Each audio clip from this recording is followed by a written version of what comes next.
வணக்கம் நண்பர்களே, எல்லோரும் எப்படி இருக்கீங்க? நலமாக இருக்கீங்களா? நான் பாரம்பரிய ஜோதிடர் பா ரவிக்குமார். இப்போ நாம் பார்க்கக்கூடியது ஆடி மாதத்துக்குண்டான ராசி பலன்களை பற்றி தான் இந்த காணொலியில் பார்க்குறேங்க. இந்த ஆடி மாதம் பிறக்கக்கூடிய ஒரு தருணம். குரோதி வருடம் ஆடி மாதம் 1ஆம் தேதி புதன்கிழமை அதிகாலையில் தாங்க பிறக்கப்படுது. அன்றைக்கி நட்சத்திரம் பார்த்திங்க அப்படின்னா அனுச நட்சத்திரம் 1ஆம் பாதத்தில் விருச்சக ராசியில் மிதுன லக்னத்தில் சனி பகவானுடைய திசையில் 216 டிகிரியில் தான் இந்த ஆடி மாதம் 1ஆம் தேதி பிறக்கப்படுது. அப்படி பிறக்கக்கூடிய எந்த ஒரு காலகட்டத்தில் பார்த்திங்கன்னா 5வது ராசியான சிம்ம ராசிக்கு இந்த ஆடி மாதம் என்னென்ன மாற்றங்களை கொடுக்க போகிறாரு. அப்போ இந்த ஆடி மாதம் முதல்ல எப்படி இருக்கும் அப்படி பார்த்திங்கன்னா, அம்மனுக்கு உகந்த மாதம் இந்த ஆடி மாதம். பொதுவாக பார்த்திங்கன்னா எந்த கோயில் எடுத்துக்கிட்டாலும் இந்த ஆடி மாதத்தில் ஒரு பூஜை பண்ணுவாங்க, திருவிழா போடுவாங்க, பண்டிகை போடுவாங்க. அம்மனுக்கு உகந்த மாதம் ஆடி மாதம். அதே மாதிரி அடுத்தது குலதெய்வத்தினுடைய வழிபாடு செய்கிறதுக்கு உகந்த மாதம் இந்த ஆடி மாதம். நிறைய பேர் கோயில் பற்றியே தெரியாது இருப்பாங்க, குலதெய்வ கோயில் பற்றியே தெரியாது இருப்பாங்க. நிறைய பேர் தெரிஞ்சு போகாமல் இருப்பாங்க. ஆனால் நான் சொல்கிறேன், உங்கள் குலதெய்வத்துக்கு போக வேண்டிய உகந்த மாதம் இந்த ஆடி மாதம். உங்கள் குலதெய்வத்து கோயிலுக்கு போயிட்டு வாங்க, நிச்சயமாக சொல்கிறேன், உங்கள் வாழ்க்கையில் உங்களுக்கு ஒரு மாற்றம் கண்டிப்பாக நடக்கும். அதே போல் இறந்தவங்களுக்கு பார்த்திங்கன்னா இன்றைக்கி திதி கொடுக்கறதுக்கு, சாமி கும்பிட்றதுக்கு உகந்த அமாவாசை இந்த ஆடி அமாவாசை. அதே போல் ஒரு சுப காரியங்கள் பண்ணுறதுக்கு அருமையான ஒரு நேரம் இந்த ஆடி பௌர்ணமி. இது பார்த்திங்க அப்படின்னா இந்த ஆடி மாதத்தில் வரக்கூடிய பௌர்ணமியும் அமாவாசையும் பார்த்திங்கன்னா ஒரு அருமையான சிறப்புமிக்க ஆடி, அதாவது அமாவாசை பௌர்ணமி. பொதுவாக பார்த்திங்கன்னா ஆடி மாதத்தில் பார்த்திங்கன்னா சுப காரியங்கள் பண்ண மாட்டாங்க. அதுவும் ஆடி இந்த 18 வரைக்கும் மெயினாக பண்ண மாட்டாங்க. ஆடி 18 வரைக்கும் பார்த்திங்கன்னா போர்க்களம்னு சொல்லுவாங்க, அது என்னமோ உண்மைதான். ஆனால் 18 முடிஞ்சு 31 தேதி வரைக்கும் பார்த்திங்க அப்படின்னா உங்கள் ராசிக்கு என்னென்ன மாற்றங்கள் நடக்கும், எது பண்ணலாம், எது பண்ணக்கூடாது, அதை பற்றி தான் இந்த காணொலியில் இப்போ நம்ம பார்க்க போகிறோம். பொதுவாக பார்த்திங்கன்னா சிம்ம ராசிக்கு அதிபதி சூரிய பகவான். மற்ற கோயிலுக்கு நீங்கள் போகிறத விட உங்கள் ராசிக்கு உபந்தா, அதாவது அதிபதி யாருன்னா சூரியன். நம்ம தினந்தோறும் நமக்கு வரக்கூடிய சூரிய பகவான் நீங்கள் நமஸ்காரம் பண்ணாவே அதே உங்களுக்கு கோடி புண்ணியம். சரிங்களா? அப்படி பார்த்தீங்க அப்படின்னா இன்றைக்கி எடுத்த உடனே, சாமி எனக்கு சிம்ம ராசி, நான் அந்த ஜாதகம் ஜோசி எனக்கு நம்புறதில்லை, எனக்கு எப்படி இருக்குன்னு சிலர் கேட்பாங்க. சிம்ம ராசிக்காரங்க பெரும்பாலுமே நம்ப மாட்டாங்க. தான் பிடிச்ச முயலுக்கு 3 கால்னு பேசுகிறவர். நாம் ஒரு அர்த்தம் சொன்னோம்னா அவங்க 2 அர்த்தம் கண்டுபிடிக்கிறவங்க தான் இந்த சிம்ம ராசிக்காரங்க. அப்படி பார்த்திங்கன்னா இந்த சிம்ம ராசிக்கு அதிபதி சூரிய பகவான். அந்த சூரிய பகவான் இப்போ எங்கே மறைஞ்சிருக்கிறாருன்னு பார்த்தீங்க அப்படின்னா 12ஆம் இடத்துல மறைஞ்சிருக்கிறார். பொதுவாக எந்த ஒரு கிரகமும் 12ல் போய் மறையக்கூடாது. 12ல் எக்கிரகம் மறைஞ்சாலும் அக்கிரகம் அஸ்தனமும், மறைவு நீச்சன்னு சொல்லலாம், பலனை கொடுக்கவே மாட்டார். அப்போ உங்கள் ராசிக்கு அதிபதியே பார்த்தீங்க அப்படின்னா 12ல் போய் மறைஞ்சிருக்கிறார். கடகராசியில், கடகராசிக்கு அதிபதி சந்திரனுடைய வீட்டில், அதுவும் பார்த்திங்கன்னா சுக்கிரனோட புதனோட சூரியன் சேர்க்கையாக சேர்ந்துருக்கிறார். அப்போ புதன் மட்டும்தான் அங்கே நட்பு கிரகமாக இருக்கிறார தவிர சுக்கிரன் பகையாக இருக்கிறாரு, சூரியனும் பகையாக இருக்கிறாரு. ஆல்ரெடி நான் முன்னே என்ன சொன்னேன், 12ல் எந்த கிரகம் மறைஞ்சாலும் வேலை செய்யாது. அப்போ உங்களுக்கு 12ஆம் இடத்துல கடகராசியில் போய் உங்கள் ராசிக்கு அதிபதி சூரியன் பகையாக உட்காந்துருக்கிறார். அதுக்கு அர்த்தம் என்ன? என்னதான் நீங்கள் குடும்பத்துக்குள்ளார அன்பு பாசமாக இருந்துட்டாலும் தாய் தந்தைக்குள்ளார தேவையில்லாத சங்கடங்களை கொண்டு கொடுத்துருவார். இந்த மாதத்தில் பார்த்தாலும் பார்க்கல, செஞ்சாலும் செய்யலை, கொடுத்தாலும் கொடுக்கல, நீ என்ன கொடுத்துட்ட, நான் என்ன வாழ்ந்துட்டேன். கண்டிப்பாக சிம்ம ராசிக்காரங்களுக்கு என்னைக்கு இருந்தாலும் பார்த்து பாவின்ற பட்டம்தான். அதே போல் இந்த சிம்ம ராசிக்காரங்க பொறுத்த வரைக்கும் இன்றைக்கி பார்த்தீங்க அப்படின்னா தெய்வ நம்பிக்கை கண்டிப்பாக கொஞ்சோண்டு இருக்கும். எந்த கோயிலுக்கு போகலாம், எப்படி கும்பிடலாம், எந்த மாதிரி செய்யலான்றதெல்லாம் கொஞ்சம் கண்டிப்பாக ஆர்வம் இருக்கும். அப்படி இருக்கக்கூடிய சிம்ம ராசிக்காரங்களுக்கெல்லாம் பார்த்தீங்க அப்படின்னா இப்போ 12ல் சூரியன் மறைஞ்சிருக்கிறதுனால காசு பணத்திலேயோ குடும்பத்துக்குள்ளாரையோ இல்லை பாரம்பரிய தொழில், அதாவதுன்றது எப்படின்னா அப்பா செஞ்ச வேலை நான் செய்கிறேன் அப்படியே செஞ்சவங்களுக்கெல்லாம் பார்த்தோன்னா இப்போ கொஞ்சம் ஒரு முடக்கமான நேரம், கொஞ்சம் கவனமாக இருங்க. அதுவும் இந்த ஆடி 18 வரைக்கும் ரொம்ப நிதானமாக இருங்க.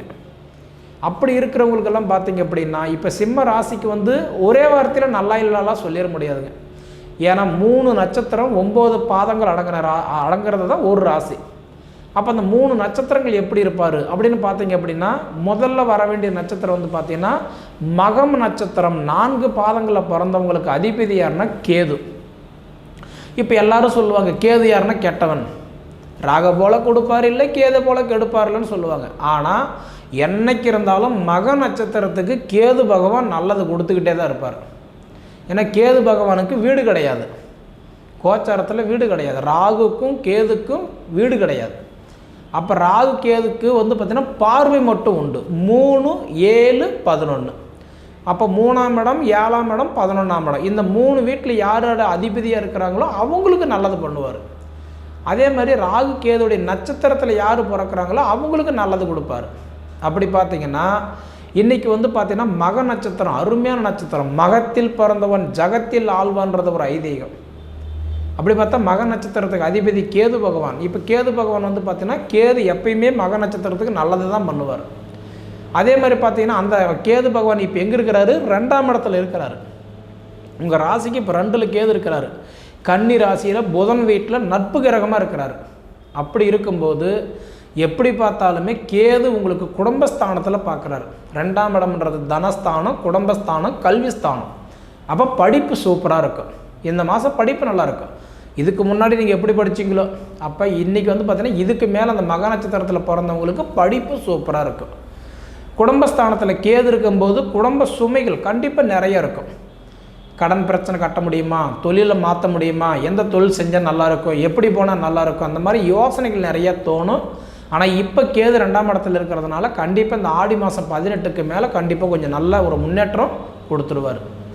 அதன் பிறகு வரக்கூடிய பூரம் நட்சத்திரம் 4 பாதத்தில் பிறந்தவங்களுக்கு வந்து அதிபதி யாருன்னா சுக்கிர பகவான். சுக்கிரன் யார்? கோச்சாரத்தில் மனைவி. அப்படி பார்த்தீங்கன்னா இன்றைக்கி சுக்கிரனும் எங்கே போய் இருக்கிறாருன்னு கேட்டிங்கன்னா அவர் 12ஆம் இடத்துல மறைஞ்சிருக்கிறாரு. கணவனும் மனைவிக்குள்ளார போராட்டம் இந்த மாதம் அதிகமாக இருக்கும். பிரிஞ்சுறவங்க ஒன்றா சேருவாங்களா? கஷ்டம்தான் இந்த மாதம். இல்லை ஒன்றா இருக்கிறவங்க தான் நிம்மதியாக இருப்பாங்களா? கண்டிப்பாக இருக்க முடியாது. கண்டிப்பாக கொஞ்சம் போராட்டமாக தான் இருக்கும். ஏன்னா மனைவி சொல்கிறது கணவனுக்கு பிடிக்காது, கணவன் சொல்கிறது மனைவிக்கு பிடிக்காது, 2 பேர் சொல்கிறது பிள்ளைங்களுக்கு பிடிக்காது. ஏன்னா 12ல் போய் சுக்கிரன் வந்து பார்த்தீங்க அப்படின்னா அவங்க நட்சத்திரத்துக்கு அதிபதி 12ல் மறைஞ்சது மட்டும் இல்லை, பகையாக இருக்கிறாரு. அப்போ என்னாகும்? என்ன தான் செஞ்சாலும் நல்ல பேர் கிடையாது. கவனமாக இருங்க, பொறுமையாக இருங்க. 18 வரைக்கும் பொறுத்து போனீங்கன்னா கண்டிப்பாக குடும்பத்துக்குள்ளார சங்கட சலுப்பு இல்லாத நல்லா பொழைச்சிக்கிடலாம். அதே மாதிரி பார்த்தீங்கன்னா உத்திர நட்சத்திரம் 1ஆம் பாதத்தில் பிறந்தவங்களுக்கு அதிபதி சூரிய பகவான். அப்போ அந்த சூரிய பகவான் பார்த்தீங்கன்னா உங்கள் ராசிக்கு அதிபதியும் உங்கள் நட்சத்திரத்துக்கு அதிபதியும் சூரிய பகவான். அப்போ அந்த உத்திர நட்சத்திரம் 1ஆம் பாதத்துக்கு அதிபதி சூரியன் 12ல் மறைஞ்சிருக்கிறதுனால இந்த மாதம் கொஞ்சம் தாய் தந்தை விட்டு கொஞ்சம் தள்ளி இருக்கிறது என்னமோ நல்லது தான். ஒரு வீட்டில் இருந்தீங்க அப்படின்னா சாப்பிடும்போது சந்தோஷமாக சாப்பிட்டீங்கன்னா சாப்பிட்டு எந்திரிக்கிறதுக்குள்ளார சங்கடத்தோடு எந்திரிக்கிற அளவுக்கு தான் இருக்குது. கவனமாக இருங்க. அதே மாதிரி இந்த 3 நட்சத்திரங்கள் 9 பாதங்கள் அடங்கின ராசி சிம்ம ராசி. சிம்ம ராசிக்கு வந்து பார்த்தீங்கன்னா இப்போ வந்து கரெக்டாக சூரியன் 12ல் மறைஞ்சிருக்கிறதுனால காசு பணம் கண்டிப்பாக வர்றது தாமதமாகும். 2வது கடன் சுமைகள் கொஞ்சம் அதிகமாகும். நிறைய பேர் சொல்லுவாங்க சிம்மராசிக்காரங்களுக்கு காடு வாங்கிடுவேன், தோட்டம் வாங்கிடுவீங்க, வீடு கட்டிடுவீங்க, மண்மனை வாங்கிடுவீங்க, ஃபாரின் போயிடுவீங்க, கவர்மெண்ட் வேலை கிடச்சிரும் சொல்கிறவங்க சொல்லுவாங்க. உங்கள் ராசிக்கு இப்போ 12ல் உங்கள் ராசிக்கு அதிபதியும் மறைஞ்சிருக்கும்போது எப்படி நல்லது கொடுப்பாரு? ஜானு ஏறுனா மலம் சரியும். கொஞ்சம் கவனமாக நிதானமாக இருங்க, கண்டிப்பாக நல்லது. அதே மாதிரி பார்த்தீங்க அப்படின்னா இன்றைக்கி 2ஆம் பாவகத்துக்கு அதிபதி புதன் பகவான் வந்து பார்த்தீங்க அப்படின்னா இப்போ வந்து 12ல் இருக்கும்போது நட்பாக இருக்கும்போது கல்வி கண்டிப்பான்றது சுமாராக தான் இருக்கும். அதே மாதிரி வந்து பார்த்தீங்க அப்படின்னா கட்டான்றது வந்து பார்க்கும்போது கடன் சுமைகள், கடன் பிரச்சனை. ஏன்னா எனக்கு வந்து கஞ்சி குடித்தா கூட நான் நிம்மதியாக குடித்தா போதும் சாமி, எனக்கு மாடி மாளிகை தேவையில்லை, கோடீஸ்வரனாக வாங்க வேண்டியதில்லை, எனக்கு கஞ்சி குடித்தா கூட பொண்டாட்டி பிள்ளையோடு இருந்தால் போதும் அப்படின்னு நினைக்கிறவங்க தான் இந்த சிம்மராசி. அப்படி பார்த்தீங்க அப்படின்னா இந்த சிம்மராசிக்காரங்களுக்கு போராட்டம்ன்றது ரொம்ப அதிகமாக இருக்குது. அப்படி பார்க்கும்போது இன்றைக்கி வந்து உங்களுக்கு 2-11க்கு பாவகத்துக்கு அதிபதி வந்து பார்க்கும்போது புதன் 12ல் மறைஞ்சிருக்கிறதுனால குடும்பத்தில் மருந்து மாத்திரை செலவுகள் கொஞ்சம் வரும். கொஞ்சம் கவனமாக மருந்து மாத்திரை செலவுகளும் உடல் உபாதைகள் விபத்துகள் வரும்னு சொல்லலைங்க, தயவுசெய்து தப்பாக நீங்கள் நினச்சிக்கிட வேண்டாம். நான் சொல்கிறது உடல் உபாதைகள். அதாவது எனக்கு கை கால் வலிக்குது, உடம்பு சரியில்லை, ஆல்ரெடி எங்கள் அம்மாவுக்கு உடம்பு நான் வந்து மருந்து மாத்திரை வாங்குகிறேன், அப்பாவுக்கு வாங்குகிறேன், என் மனைவிக்கு வாங்கிட்டு இருக்கிறேன், பிள்ளைங்களுக்கு சரியில்லை, ஏதோ ஒரு வகையில் எனக்கு கஷ்டத்தில் இருக்கிறேன், ஆச்சரியப்படுறதுக்கே இல்லைங்க. அதனால் கொஞ்சம் இந்த ஆடி 18 வரைக்கும் கொஞ்சம் பொறுமையாக இருங்க.